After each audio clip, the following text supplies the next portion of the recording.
Isang araw, nagmamaneho sa Cuba, aking nakita, babaeng saksakan ng ganda. Sinundan ko ang kotse, sinasakyan niya.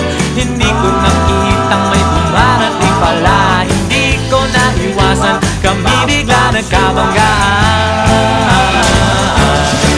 Nung magkamalay, ay nasa ospital na ako. Nasikaso ng doktor na pili ng nanay ko. Biglang-bigla na lang ang nurse nandyan na, at para kong nakitang anghel sa ganda. Kahit nagdidiliyo, itong nasabi ko sa kanya.